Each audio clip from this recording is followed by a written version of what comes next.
I'm Ramani Sundaram. I'm a clinical neuroscientist and the executive director at Dementia India Alliance.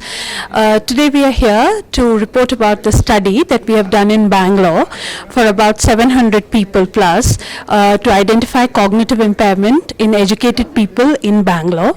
And in this study we were able to find that nearly 12% or more people had some sort of cognitive impairment which needs further evaluation. This particular statistics is very startling for us because the last study, that is the LASI-DAT study, reported 7.4% prevalence of dementia in the country, and in our study we have found about 12.2% of prevalence of cognitive impairment which needs further attention. And moreover, this study also showed us that there is a huge gap in awareness and there is a lot of stigma in and around the community. We hope to follow this up people and try to evaluate them further to see if this cognitive impairment is dementia or it is something that is treatable. We hope that through this study the government takes cognizance that there is definitely a lot of need for mass screening programs to identify cognitive impairment among the elderly people, and we hope that what we have done in Dementia India Alliance gets emulated on a larger scale. Yeah, I'm Dr. Srikala Bharat. I'm a former professor of, retired professor of psychiatry from NIMHANS. I'm also doing I'm a consultant with the Dementia India Alliance currently. So the Dementia India Alliance, sponsored by ATHULYA, has done this screening across most of the apartment complexes in urban Bangalore, focusing on upper socioeconomic class people above 60.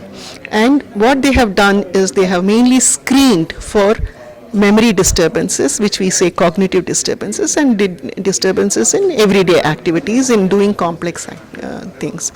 Out of the 591 people who are above the age of 60, they found that a significant proportion, at least 12% of them, were having memory disturbances and disturbance in carrying out their daily functions.